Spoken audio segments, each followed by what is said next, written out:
Minha esposa e eu decidimos que não teríamos filhos até que tivéssemos sucesso em nossas carreiras, que nos recuperássemos para que no futuro pudéssemos sustentar as crianças e a nós mesmos. Então, trabalhamos duro e tivemos nossos primeiros sucessos e queríamos tirar férias, mas eu ainda não tinha ideia de como exatamente ela alcançou esses sucessos em seu trabalho. O sargento da polícia, recém-promovido Richard Probert da polícia do condado de Eastern, admirou seu reflexo no espelho de corpo inteiro em seu quarto. As listras e botões prateados em sua túnica brilhavam, e sua camisa, azul bem conservada, e calças bem vincadas realçavam sua aparência. Satisfeito com seu traje, ele não pôde deixar de sorrir. Reconhecendo as tendências em evolução em outras polícias, onde camisas brancas se estavam substituindo as tradicionais azuis, ele ponderou sobre o impacto potencial. Isso é aceitável, ele pensou, mas como podemos manter o título de meninos de azul se eles fizerem tais mudanças? Richard ficou aliviado que a polícia do Condado Oriental manteve sua abordagem antiquada a esse respeito. Eles resistiram, pelo menos por enquanto, à tendência emergente de substituir polícia pelo termo contemporâneo força policial. Removendo seu capacete, Richard se preparou para começar a trabalhar em um novo departamento após sua promoção a sargento. O protocolo exigia que ele servisse como sargento uniformizado por pelo menos um ano antes de retornar ao Departamento de Investigação Criminal, CID. Essa prática visava garantir que cada oficial ganhasse conhecimento abrangente de todos os aspectos do trabalho policial. Contemplando promoções futuras, ele reconheceu que se fosse avançar de sargento para inspetor, precisaria passar um ano como inspetor uniformizado antes de assumir o papel de inspetor detetive. Ele descobriu que os exames para se tornar um sargento da polícia eram relativamente simples, mas os exames exigidos para o cargo de inspetor de polícia provaram ser um pouco mais desafiadores. Embora não fosse comum que indivíduos fizessem os cursos de sargento e inspetor simultaneamente, isso não era inédito. No entanto, normalmente existia uma lacuna entre ser promovido de sargento para inspetor. No caso de tal promoção, ele encontrou um casal de sargentos experientes e amargurados que, apesar de passarem nos exames de inspetor, nunca foram promovidos a uma patente mais alta por vários motivos. O avanço dentro da força policial não era garantido, e ele entendeu isso bem, certificando-se de não se tornar complacente. Quando ele inicialmente se candidatou para se juntar à polícia, seu histórico intrigou o painel de entrevistadores. Tendo obtido um BSc em Criminologia na Eastern Counties University, antiga Brigadier Polytechnic, ele esclareceu que não estava buscando uma rota de promoção rápida. Observando os 3 oficiais no painel, 2 sargentos experientes e uma inspetora, ele educadamente recusou o programa rápido, expressando seu desejo de se juntar como um policial comum e progredir nas fileiras por meio de seu próprio trabalho duro. Eles trocaram olhares e, eventualmente, o inspetor perguntou por quê? Ele lançou um sorriso desarmante antes de responder: é por causa de oficiais como vocês 3. Aposto que vocês não pegaram o caminho rápido, pegaram? Vocês começaram como policiais e subiram de posto com muito trabalho.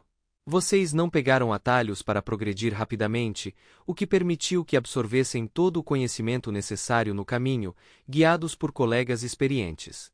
Vocês são o tipo de policial que eu aspirava a ser, não aqueles que tiraram vantagem do programa de caminho rápido. Todos concordaram em compreensão. Após uma breve pausa, um deles disse: parece que você tem alguém ou algo em mente que influenciou sua perspectiva. Fique tranquilo, isso permanece confidencial. Você tem a nossa palavra sobre isso. Mas você tem algum caso específico em mente? Probert assentiu cautelosamente antes de responder. Ele sabia que precisava escolher suas palavras com cuidado. Sim, houve alguns casos, mas o principal em minha mente é o caso envolvendo Frank Jones na Polícia Metropolitana. Claramente, quando os membros de seu esquadrão atiraram nele, não foi diretamente sua responsabilidade. No entanto, alguns dos meus professores universitários eram ex-policiais da Polícia Metropolitana. Ao discutir o caso, eles levantaram preocupações sobre se o comandante Johnny era uma pessoa adequada para o trabalho e se suas habilidades de tomada de decisão tinham sido comprometidas devido à sua rápida promoção na hierarquia. Eles concluíram que, no geral, provavelmente não tinha sido comprometido. No entanto, eu e alguns outros alunos continuamos não convencidos. Pessoalmente, eu queria garantir que me tornaria o melhor policial possível. Se isso significasse fazer um esforço extra enquanto eu subia na hierarquia, então que assim fosse. Ele passou com sucesso na entrevista com louvor. Ele conheceu sua futura esposa em um baile da universidade. Ela estava treinando para se tornar professora. Jennifer, também conhecida como Jenny Miller, era uma garota encantadora, 15 centímetros mais baixa que Richard, que tinha pouco mais de 1,80 m de altura. Eles formavam um ótimo casal na pista de dança e em vários eventos sociais na universidade. Consequentemente, não foi nenhuma surpresa quando eles finalmente se casaram. O casamento foi um evento tranquilo, com a presença de familiares e amigos próximos, todos reunidos em Street Azafs, uma pequena, mas charmosa igreja em Bridiacre. Na recepção, ele levou sua esposa às lágrimas de amor ao cantar o hit de Donovan, de 1968, Jennifer Juniper. Ele nunca pensou que experimentaria tamanha felicidade novamente. Ao se juntar à polícia do Condado Oriental, ele encontrou uma rara oportunidade de moradia subsidiada para a polícia. PC Richard Probert e sua esposa recém-casada se mudaram para uma casa de 2 quartos de propriedade da SEC, pagando aluguel significativamente abaixo do preço de mercado. Embora sem mobília, o casal passou semanas alegres mobiliando sua casa com carpetes, tapetes, móveis e produtos elétricos, todos comprados de pequenos varejistas independentes. Esses foram os últimos dias antes que grandes shoppings fora da cidade, modelados segundo o estilo americano, impactassem negativamente os centros urbanos. Profundamente apaixonados, Richard e Jenny estavam economizando para seu próprio lugar, sem a distração de crianças, alinhando-se com suas aspirações de carreira. A carreira de Jennifer acompanhou o sucesso de Richard. Ela rapidamente se tornou a mais jovem chefe do departamento de inglês, enquanto as promoções de Richard, como detetive policial, foram igualmente rápidas. Começando como um oficial de condicional, o trabalho duro de Richard o impulsionou de um policial de plantão para um detetive policial. À paisana, ele prosperou em seu elemento, aplicando o conhecimento adquirido em seu BSc em criminologia concedido pela Universidade do Condado de Eastern. Notavelmente, a universidade concedeu BSc.S em criminologia, quando a maioria das outras oferecia BA, fazendo Richard se sentir mais realizado com um BSc após seu nome. A única desvantagem foi a chegada de um novo diretor na Bridiacre Secondary School, onde Jenny atuou como chefe de inglês. Em seu primeiro dia na escola, ele conduziu uma reunião de equipe que conseguiu chatear todos os funcionários. Mais tarde naquela noite, enquanto eles compartilhavam espaguete à bolonhesa na cozinha, Jenny expressou sua frustração a Richard. Este homem é um completo idiota. Não consigo entender como ele se tornou um professor, muito menos um diretor. Ele era rude, desagradável, condescendente, um porco machista e completamente sem charme. Eu posso entender por que ele está solteiro. Eu queria que ele não tivesse voltado da Austrália. Quando ela perdeu o fôlego, Richard interrompeu. Mas, além de tudo isso, ele deve ter algumas qualidades redentoras, certo? Jenny caiu na gargalhada, mostrando um humor ligeiramente melhor. Nos meses seguintes, outro problema surgiu na forma do Dr. Robert Jacobs, o diretor. Richard recebia regularmente atualizações sobre o bom doutor, detalhando quem ele havia ofendido ou maltratado. Eventualmente, as menções a Jacobs pararam. Richard não conseguia se lembrar se elas tinham desaparecido ou cessado abruptamente. Isso o agradou, pois ele rapidamente percebeu que Jenny precisava apenas desabafar, não buscar conselho ou orientação sábia. Isso continuou por cerca de um ano até parar.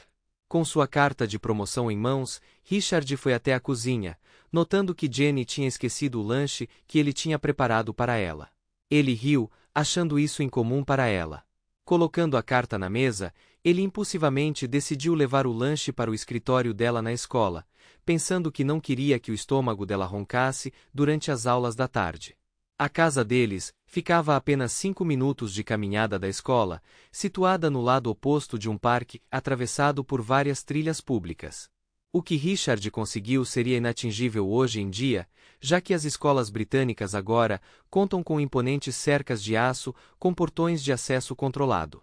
No entanto, naquela época, qualquer um podia simplesmente entrar pela rua, entrar nas dependências da escola e navegar pelos corredores até chegar à sala de aula ou escritório desejado. A escola seguia um layout quadrangular, com jardins no centro e salas de aula ao redor em todos os lados, exceto por uma seção dedicada às salas de escritório e administrativas.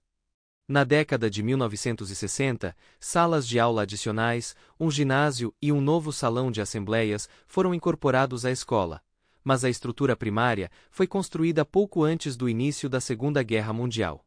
Ao chegar, a escola parecia excepcionalmente serena. Richard logo percebeu que os 300 alunos provavelmente estavam almoçando no refeitório da escola, que se transformava no salão de assembleias durante o horário de almoço.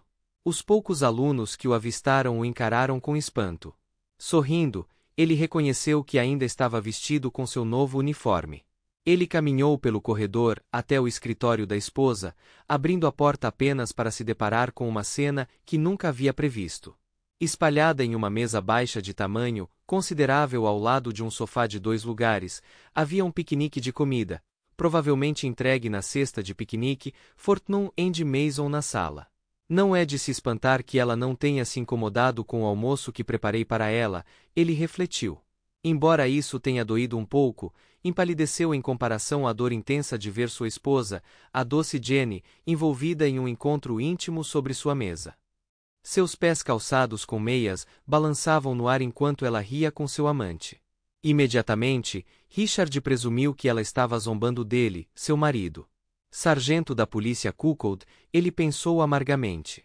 Tudo isso se desenrolou em meros segundos, e quando Jenny percebeu que seu marido tinha entrado em flagrante com ela e seu amante, ela soltou um grito. Richard, ela gritou, soando quase brava com ele. De fato, Richard acreditava que ela estava brava com ele. Que audacioso! O que você está fazendo aqui? Você esqueceu o almoço que eu fiz para você, então eu vim para surpreendê-lo. Sinto muito, ela disse. Volte para casa. Conversamos mais tarde. Enquanto isso, seu amante, que Richard reconheceu como o odiado Dr. Jacobs, estava muito quieto, permanecendo entre suas pernas. Quanto tempo esse impasse mexicano teria durado é discutível, mas houve uma confusão repentina no corredor do lado de fora do escritório, e a voz de um garoto gritou: Merda! Ele se afastou, horrorizado ao ver seus 2 professores, senhorita e senhor, copulando na mesa, aparentemente observados por um policial, que estava segurando desamparadamente um pacote embrulhado em papel alumínio. Esse incidente galvanizou Richard para a ação, e ele saiu rapidamente do escritório e da escola, voltando para o outro lado do parque. Ele não disse nada, embora algo como um dicionário de sinônimos de verbos para vagabunda estivesse passando por sua mente. No meio do parque, ele de repente se sentiu dominado pelo mar de emoções que ameaçavam lavar sua sanidade.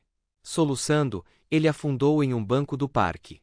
Quanto tempo ele ficou lá, ele não tinha a mínima ideia, até que de repente uma pequena mão tocou seu ombro. Sargento, você está bem? Ele olhou para cima e viu o rosto de um anjo. Na realidade, era uma jovem loira adornada com o uniforme do último ano da escola secundária de Bridiacre. Estou bem, ele garantiu. Não, você não está bem, está? E antes que você proteste, eu sei que acabei de usar uma dupla negativa, mas eu não poderia me importar menos, então pronto. Ela descaradamente mostrou a língua, sorrindo. Escute, eu sei o que aconteceu. Meu irmãozinho contou tudo para mim e para um bando de amigos logo depois do jantar. Ele ficou fora de si quando viu tudo se desenrolar.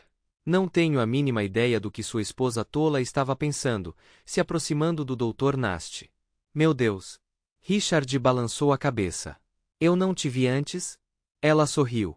Oh, uau! Você se lembra de mim? Você fez uma apresentação na escola sobre o programa de cadetes da polícia, e como meu pai foi policial por alguns anos antes de uma lesão nas costas o obrigar a sair, e porque você falou de forma tão persuasiva, eu me alistei como cadete da polícia. Meu treinamento começa em setembro. Ele se animou com isso. Que notícia fantástica, mas ainda não consigo lembrar seu nome. Ela sorriu e balançou a cabeça. Dadas as circunstâncias, isso não é surpreendente. Sou Dona Maltravers, farei 16 anos em breve, e aspiro ser uma sargento da polícia como você um dia. Ele se levantou do assento, estendeu um aperto de mão para ela e comentou: Dona Maltravers, hein? Vou observar atentamente sua jornada pela força policial. De uma perspectiva de aplicação da lei, você lidou com uma situação desafiadora com considerável tato e diplomacia.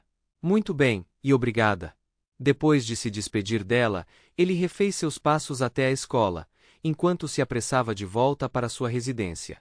Ele não tinha intenção de estar presente quando Jenny, ou melhor, Jennifer, chegasse.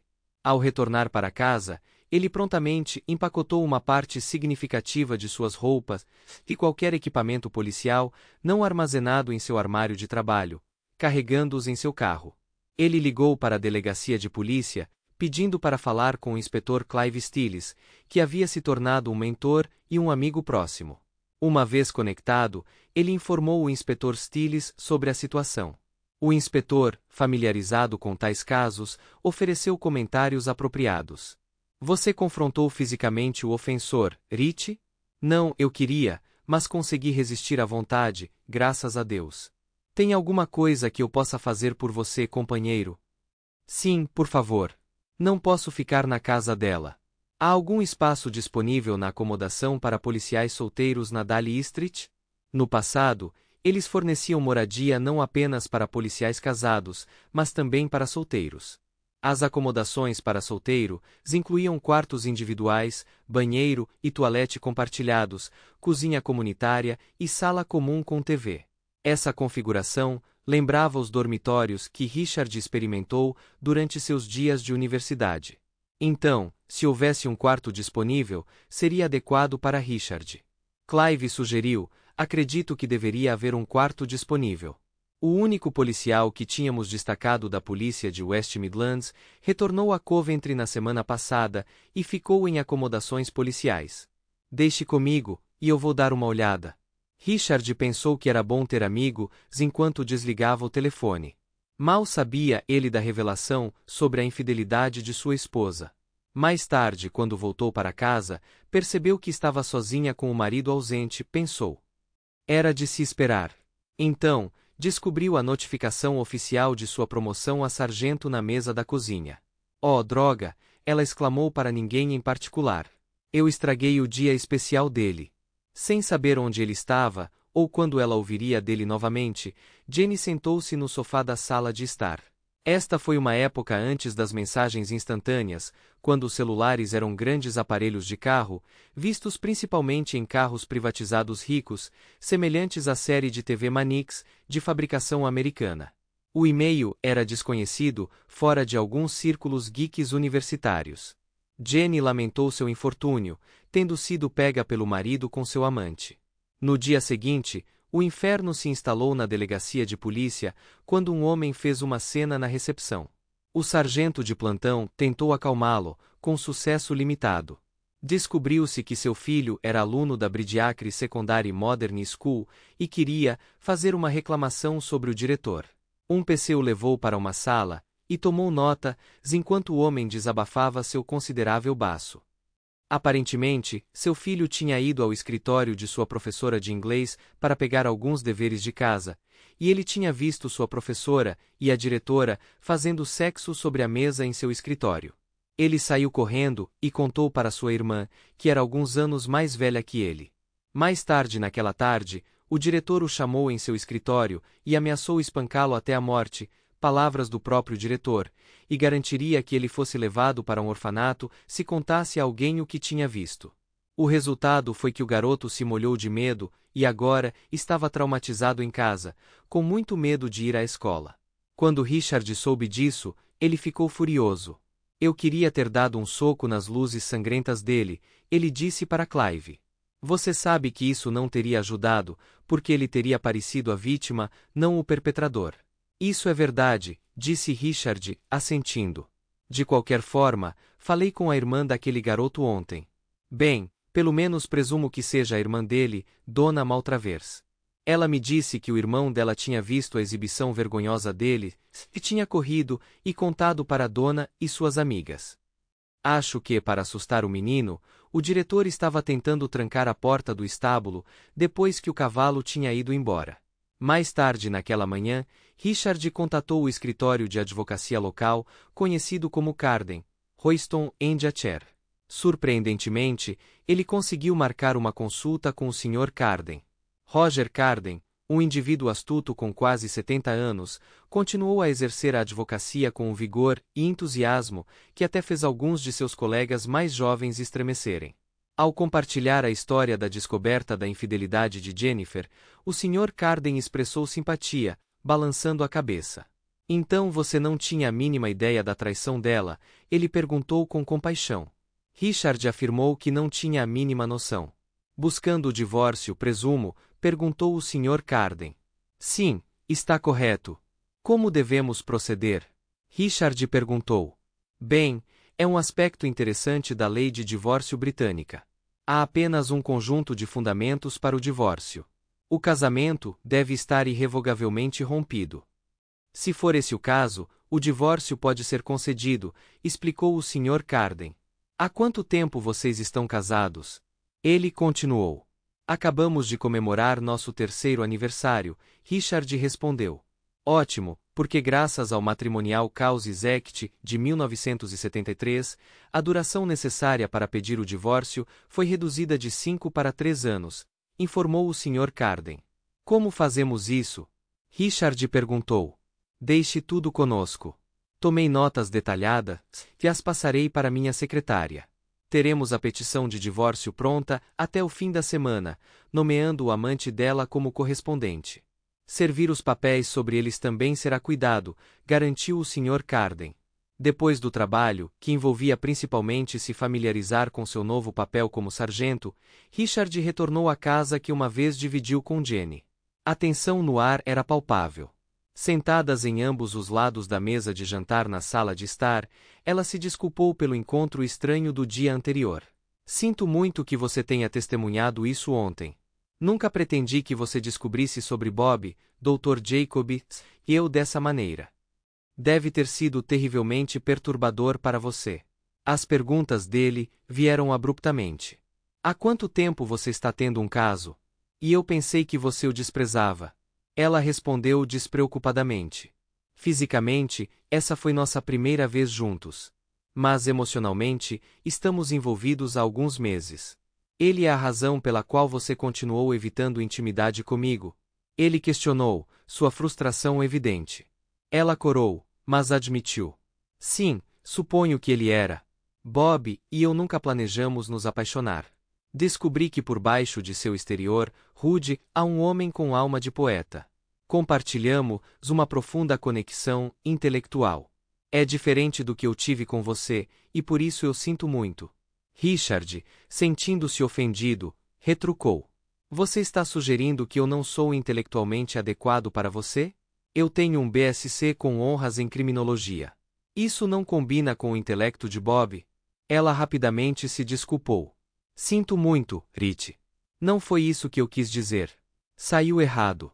Isso foi um monte de bobagens, porque era exatamente isso que ela queria dizer. Mas ela deixou escapar quando o filtro entre seu cérebro e sua boca apresentou defeito. Estou me divorciando, ele declarou a ela. Com base em que? Ela perguntou. Ele lançou-lhe um olhar que eventualmente se tornaria o infame olhar de Probert. Adultério sangrento, obviamente. Eu esperava que pudéssemos manter isso em segredo. Talvez você pudesse entrar com um processo por comportamento irracional. Ele zombou ironicamente. Por quê? Bem, tem o fato de que eu acho seu comportamento de deixar seu amante bagunçar sua mesa cercado por uma cesta de piquenique da Fortnum de Mazons muito irracional. Mas, droga, não, eu não farei isso. Você me traiu. Eu não fiz nada de errado. Nada além de desperdiçar os últimos 5 anos da minha vida com você. Se eu soubesse que você seria infiel, eu não teria te chamado para sair, muito menos pedido em casamento, ela arfou. Ela esperava que ele ficasse chateado, mas esse nível de raiva era avassalador. Você realmente acha que nosso tempo juntos foi um desperdício? Sim, eu acho. 5 anos desperdiçados que nunca mais terei de volta. E o que eu fiz para merecer que você me traísse? Eu tentei o meu melhor por você. Eu até fiz seus sanduíches para o almoço todos os dias, porque eu te amava. Eu fiz isso com amor, e você joga de volta na minha cara. Você me odeia, não é? Imediatamente, ele começou a cantarolar a música que os pretendentes tinham lançado recentemente. É uma linha tênue entre amor e ódio. Sua expressão ficou horrorizada quando ela compreendeu a situação. A percepção a atingiu, ela havia tomado o amor desse homem gentil e incrível, e o quebrado como um saco de lâmpadas baratas no chão. Eu não tenho mais sentimentos por você, Richard. Meu amor é reservado para Bob dessa forma. Eu estava tentando descobrir minhas emoções, e é por isso que permiti que ele fosse íntimo de mim na escola. Eu queria ver se nossa conexão tinha potencial. Eu estava tentando ser discreto, protegendo você da verdade das minhas ações. Claramente, eu falhei. Então, quando você estava planejando me contar? Eu era apenas seu plano B? Ele questionou. Ela admitiu, suponho que sim, e peço desculpas por isso. Não foi justo com você, e posso ver isso agora. Ainda podemos ser amigos depois disso? Ele recusou, balançando a cabeça. Não, Jennifer. Não acho que isso seria apropriado. Eu não gostaria de ser amiga de alguém que me tratou tão mal quanto você. Ela aceitou. Justo, Richard. Eu entendo por que você se sente assim. Além disso, Jennifer, eu não podia confiar em você. Você não é a pessoa que eu pensava que era, ele concluiu. O processo de divórcio se tornou complicado quando, ao receber os papéis do divórcio, ela decidiu contestar quaisquer alegações de adultério com o Dr. Jacobs. Isso criará complicações para nós? Perguntou Richard com um toque de preocupação, enquanto falava com o Sr. Carden. Oh, não vejo por que, Richard, respondeu o Sr. Carden enquanto metodicamente embalava seu cachimbo, que então ele acendeu cerimoniosamente. Pode causar alguns problemas, mas não para nós. Deixe-me esclarecer. Ela nega qualquer envolvimento em adultério, o que é prerrogativa dela. No entanto, precisaremos entregar intimações a várias testemunhas. Informei ao advogado dela na Overstra Andy Smith que a lista inclui seus colegas professores, secretárias escolares, faxineiros, jardineiros, merendeiras escolares, zeladores e até mesmo alguns alunos. Na minha vasta experiência com indivíduos envolvidos em adultério, apesar de seus esforços para esconder isso de seus cônjuges, geralmente há várias pessoas que sabem sobre o caso ou suspeitam fortemente dele. A autoridade de educação do condado também não vai gostar disso.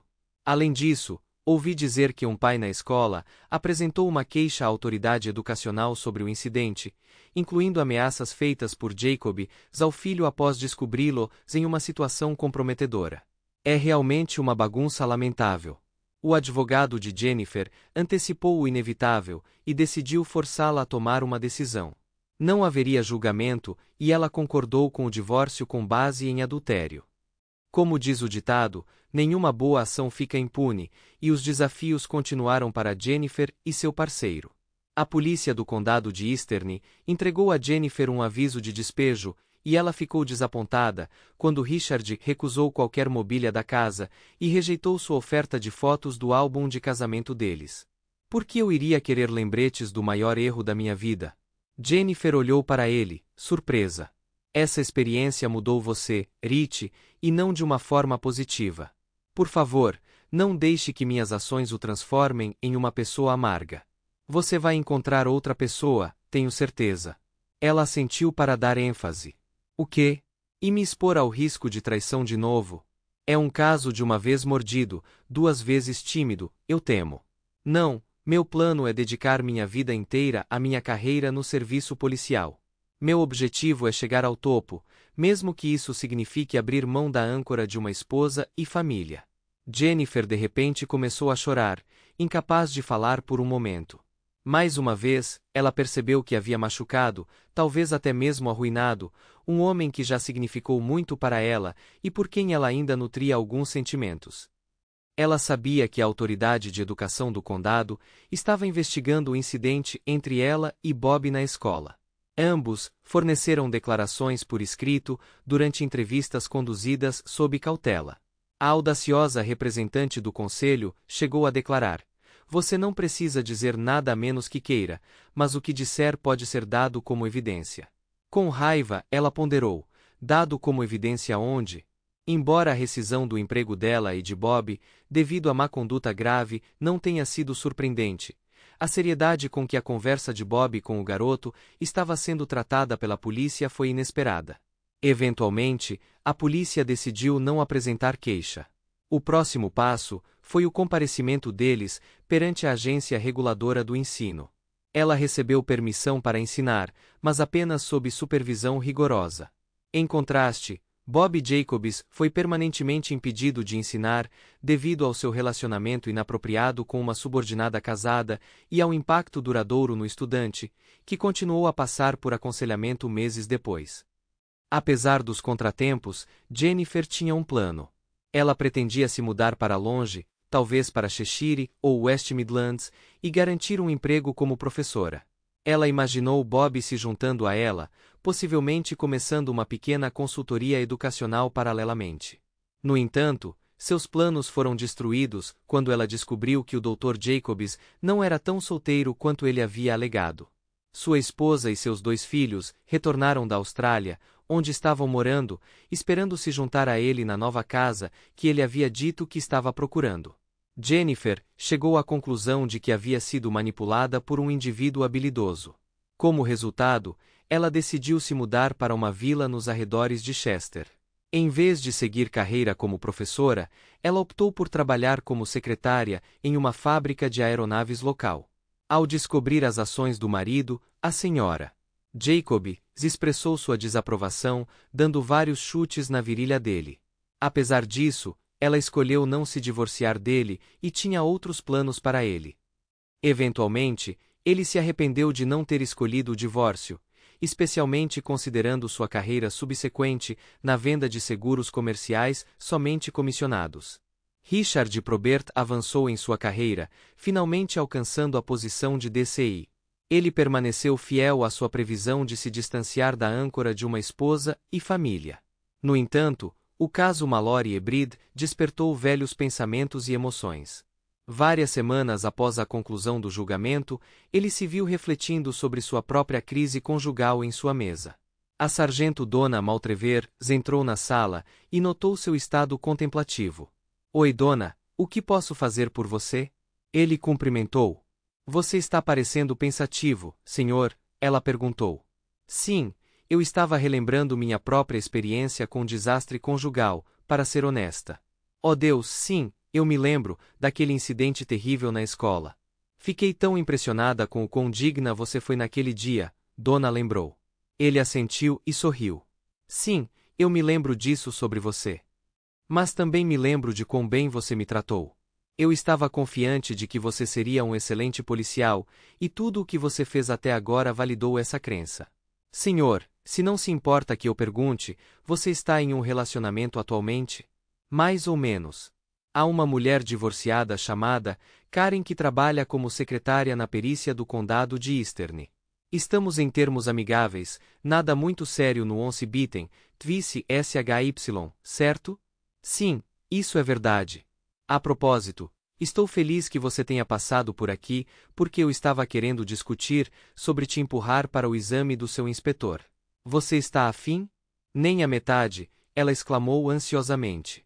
A propósito, como está seu irmãozinho ultimamente? Eu estava pensando nele recentemente. Ele está bem, ainda está envolvido em psicologia educacional, mas também está dando palestras na Open University, o que é um pouco surreal ver seu irmãozinho como professor na internet. Ela saiu do escritório com um pulo alegre. Nos recessos de seus pensamentos, a melodia de Jennifer Juniper tocava, destacando que ele não estava relembrando seu passado com Jenny. Esse capítulo já estava fechado há muito tempo. A reserva para seu jantar com Karen no hotel, adjacente à delegacia de polícia, já havia sido feita. De repente, ele tomou a decisão de passar na Boots de Chemistes local, antes do encontro, para uma compra preventiva de preservativos e chocolates. É sempre melhor estar preparado. Seguindo Dona, ele saiu do escritório momentos depois.